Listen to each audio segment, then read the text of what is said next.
मैं प्रभु को धन्यवाद देती हूँ मौका जो मुझे प्रभु ने दिया गवाही देने का। मैं एक नॉमिनल क्रिश्चियन फैमिली से पैदा हुई हूँ। मेरे मम्मी डैडी बहुत सिंपल लोग थे, लेकिन एक्चुअली मेरे डैडी बहुत फेथ में स्ट्रॉन्ग थे। और हम ऐसे नॉमिनल इन द सेंस के चर्च में जाना, Christmas, new year, Easter, good Friday, यहाँ तक ही हमारा सीमित था। तो बाइबल तो बिल्कुल भी नहीं, क्योंकि हम एंग्लिकन्स थे। एंग्लिकन्स मोर और लेस रोमन कैथलिक्स के जैसे थे कि वहाँ पर जो चर्च का सर्विस जो हमारा रहता था वो पढ़ा जाता था, यानी पास्टर बोलते थे, हम रिप्लाई देते थे, लेकिन पढ़ के। तो 90% हमारा रोमन कैथलिक्स के जैसा था। हालांकि हमारे यहाँ मूर्तियाँ नहीं थी, लेकिन सर्विस जो है वो ऐसे ही रहती थी। तो ऐसे फैमिली से मैं हूँ। लेकिन मेरे डैडी बाइबल पढ़ते थे, लेकिन हम लोग ऐसे ही बड़े विदाउट रीडिंग द बाइबल, और सिर्फ त्योहारों के दिनों में चर्च को जाना ऐसे ही, क्योंकि हमारे यहाँ चर्च भी बहुत दूर होता था तो हम जाते ही नहीं थे। और ऐसे फिर जब मैं कॉलेज में गई और मैं SY में शायद थी, तो पता नहीं मुझे अचानक सा एक ऐसा, अब ये वर्ड्स आते हैं, तब पता नहीं होते थे कि एंजाइटी क्या होता है या डिप्रेशन में जाना, मुझे पता नहीं। लेकिन मैं ऐसी शांत हो गई और कुछ ऐसा हेवीनेस मुझे लगने लगा।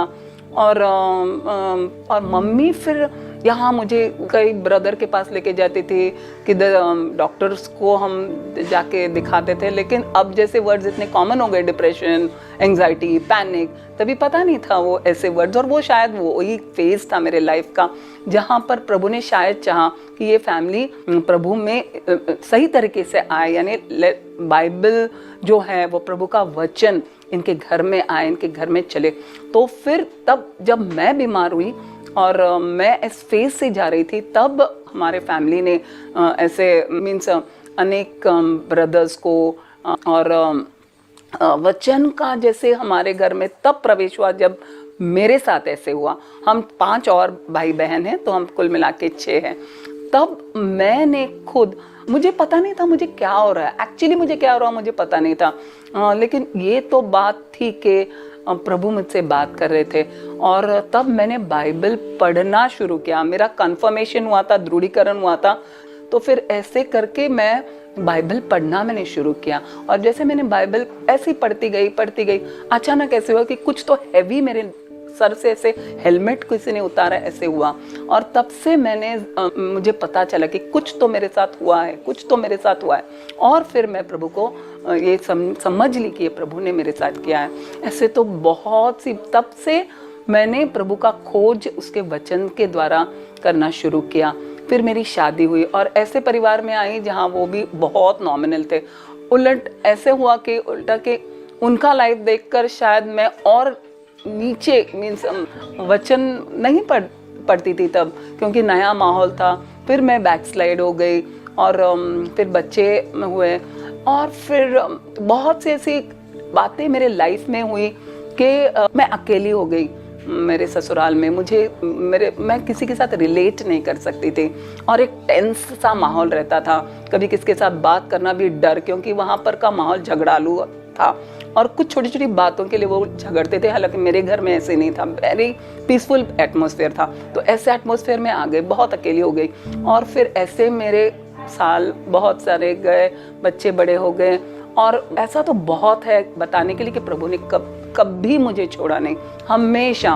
फिर एक बार वचन में आ गई, फिर एक ऐसे चर्च में गई जहाँ पर वचन चलता था। ब्रेदरन असेंबली थी, लेकिन फिर बाद में पता चले ये भी ट्रेडिशनल ही है, लेकिन कम से कम मैं और ज़्यादा वचन, बट ये भी बहुत मेरे लिए रिलीजियस एक्टिविटी हो गया। मैंने वचन पढ़ना, फिर रूटीनली प्रेयर करना, और बैप्टिज्म भी जो मैंने लिया, प्रभु ने मेरे साथ एक बहुत पर्सनली रिलेट किया। हमेशा कभी क्वेश्चंस होते थे, मैं बाइबल में से पढ़ती थी तो मुझे आंसर्स आते। एक बहुत दौर से मैं गुजरी हूँ जब मेरे हस्बैंड को प्रोस्टेट कैंसर डिटेक्ट हुआ, और इट वाज लाइक एक शॉक, क्योंकि जब हमने रिपोर्ट पढ़ा तो वहाँ एक साइड लिखा था कि नॉन मैलिग्नेंट, लेकिन नीचे का हमने नहीं पढ़ा जहाँ पर उन्होंने कुछ कार्सिनोमा वर्ड यूज किया था। तो कार्सिनोमा इसका मतलब कैंसर, तो हमको पता नहीं था, सिर्फ मैलिग्नेंट मालूम था। एक साइड नॉन मैलिग्नेंट और दूसरा साइड कार्सिनोमा लिखा था, तो हमको नहीं मालूम था। हम खुशी से आ गए कि हमको नहीं है, मीन्स नेगेटिव रिपोर्ट आ गया। लेकिन एक बहुत बड़ा काम प्रभु ने ऐसा किया कि जो उनका जो कैंसर था, it was only in the prostate, और बोन स्कैन जब निकाला तो वो बिल्कुल भी फैला नहीं था। अगर बोन में थोड़ा सा भी लग जाता था तो सर्जरी भी नामुमकिन थी, क्योंकि इट इज़ ऑलरेडी स्प्रेड, तो क्यों करना सर्जरी, वो बाद में डॉक्टर ने बताया। लेकिन इतना टेक्निकल वो ऑपरेशन था, इतना आर्टिस्टिकली करना था वो डॉक्टर्स को। लेकिन इतना मैं प्रभु का धन्यवाद देती हूँ कि डॉक्टर ने बताया कि ये बहुत ही स्किलफुली करना पड़ेगा, लेकिन आप फिक्र मत कीजिए। ये पता नहीं कि मुझे पीस कैसे थी इन सिचुएशन में। हालांकि my son also is not, बहुत ज़्यादा उसके भी प्रॉब्लम्स चल रहे हैं। बड़े बेटे की शादी हो गई, उनके प्रॉब्लम्स अलग, और ये सब प्रॉब्लम्स के साथ ये और बड़ा प्रॉब्लम मेरे लिए था। और जब एक कैंसर जब बताया जाता है तो माइंड की कंडीशन बहुत यू कैन से कैसे हो सकती है, लेकिन पता नहीं मुझे वो कहाँ से पीस जो अंदर था। और मैं एक वचन प्रभु ने मुझे उस समय दिया, ड्यूट्रॉनमी 33:27 के eternal God is your refuge और beneath you are the everlasting arms. वो जो वचन मुझे मिला उस समय, उसी वचन से मैंने पूरा इनका सर्जरी, वो एमआरआई को इतना डरते थे, नहीं जाना चाहते थे एमआरआई के लिए, क्योंकि उनको ऐसे पता था कि ये बहुत यानी कवर करते हैं मुंह and all. He was very scared. तो हम 2-2, 3-3 बार जाकर वो देखते थे मशीन कैसी है, वो कैसे होता है, और ऐसे में हम रोज हॉस्पिटल जाना ये सब चालू था। लेकिन एमआरआई में वो आवाज़ इतनी थी, लेकिन मैं उस समय गीत गा रही थी और प्रभु का धन्यवाद कर रही थी और ये बोल रही थी, प्रभु आपकी बाहों का आधार है, इसलिए सब। और वो इतनी अच्छी तरह से वो सब पीरियड प्रभु ने संभाला। मुझे नींद आती थी, मुझे उनकी देखभाल करने के लिए मैं हमेशा एक्टिव रहती थी।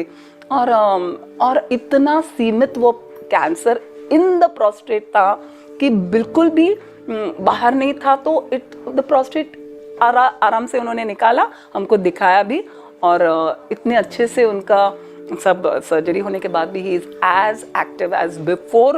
हालांकि टेबल टेनिस खेलने गए बाद में, और रूटीन में जैसे पहले था वैसे ऐसे लगता ही नहीं था कि इनका इतना बड़ा इतने आवर्स का 7 आवर्स का सर्जरी था। और ये सब फेज थे प्रभु ने, ये खास मैं बता रही हूँ। और वैसे भी तो रोज एक साक्ष्य है मेरे कि रोज प्रभु चलाता है, क्योंकि ये जो स्ट्रगल्स है मेरे लाइफ में और भी है, और आज भी मैं वो स्ट्रगल से जा रही हूँ।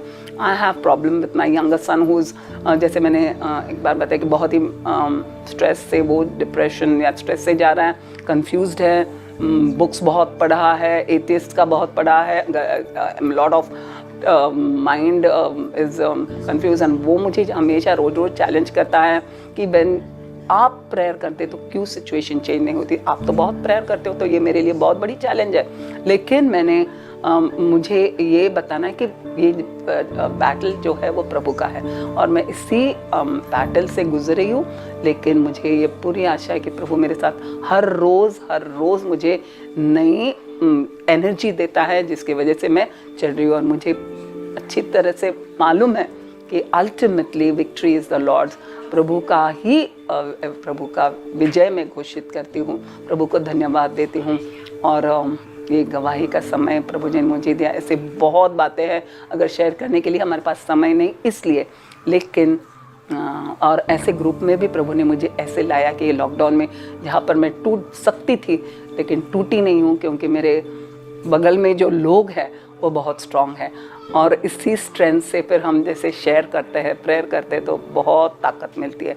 और इसकी वजह से आज जो मैं खड़ी हूँ, ये प्रभु को धन्यवाद देती हूँ।